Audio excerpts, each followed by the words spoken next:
Narducci from the Philadelphia Inquirer. This gentleman to my left needs no introduction. Jon Bon Jovi, the world-famous performer and also the majority owner of the Philadelphia Soul Arena Football League.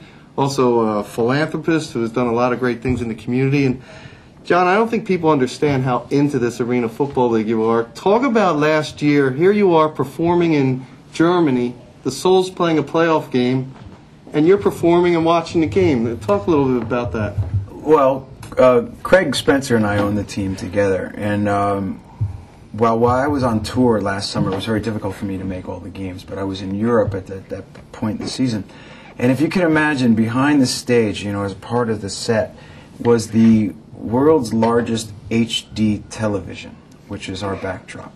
And here we were performing in front of it, and people paid a fair amount of money to see this there, but not me. I wanted the game on, and via the magic of satellite, we had the game up on the big screen at Munich Olympic Stadium, which is not really what the folks intended to see, but by the end of the game, they were all yelling for the Soul too. So you're playing some tunes, singing, and then looking at third down, and they were looking at my better half. I was watching the screen for most of the show. But it was a lot of fun, and it was great for the AFL to help, you know, just get that fan base out there internationally, letting them see it, letting them hear about it, our exuberance for the team. You sold a lot of Jon Bon Jovi Soul shirts, autographed, but it went to a great cause. Talk a little bit about that, about your role in the community and helping to build homes. Well, it's our role, you know, it's our role. It's both of Craig's and my team, and what we do here is. I did have the idea when we came to town that I didn't care if you liked Bon Jovi and I didn't care if you liked football. Everyone thinks they've got soul, and everyone in Philly knew the name Philly Soul was a musical style. So we were able to get that name to use for the team, and we knew that before we played it down, before we sold a ticket, the only way to ingratiate ourselves in the community was to really become a part of it, and not just gratuitously, but really to make a difference. So initially we started out on a smaller level, took our first $100,000 between us, and we gave it away. We found the Father Flanagans, if you will, something that all administrative costs were for naught, and everything was going to go directly to whoever needed it. As time has gone on, and this is now our 4th year here, I realized that the homeless issue, not only in Philadelphia, but in most major cities across the country, doesn't discriminate.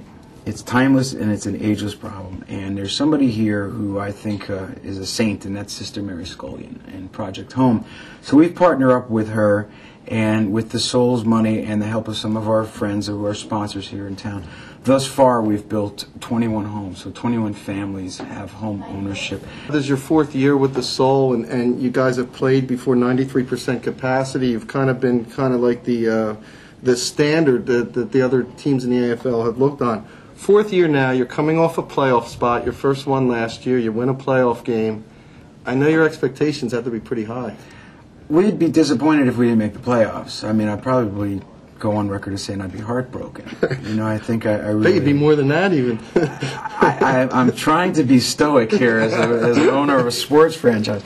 But I think that, again, part of our appeal is that we're so honest. We want to bring a championship here, and the fans of Philadelphia want a champion here.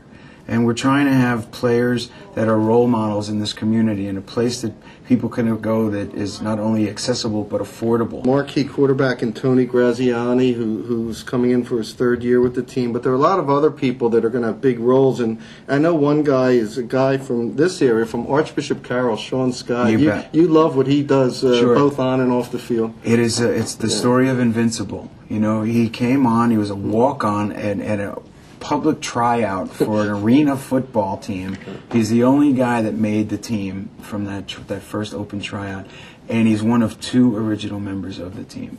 And I mean, we have 3 guys on our team that were Super Bowl rings. So to think that Sean Scott was a walk-on, a local kid who's made good, and everybody's just very happy with the progress that he's made in the last 3 years, and he's been one of the great spokespersons for the team off-season as well. He's just our kind of guy. That's one thing I always ask you, with the philanthropy, with the music, you've been in some movies, with the Soul. Are there enough hours in the day for you? No, but I'm working on inventing the 25th one. That's going to help finance the Soul. Then we'll be in business.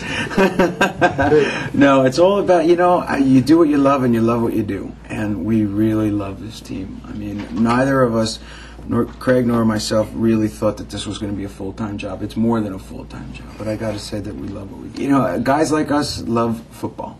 And guys like us, I think I could speak for everybody, would get depressed when football season's over. You know, you go to that next Sunday and there's the Pro Bowl, you go, what a letdown. So arena football fills that void. And for us, for Craig and I, it made a lot of sense to get involved as a place to take our kids and to be involved in that community effort. All right, John. Well, thanks, Mark. Always good to see you. Jon Bon Jovi, a man who wears many hats, and a guy that you'll be seeing at the Soul games. He's there front and center all the time.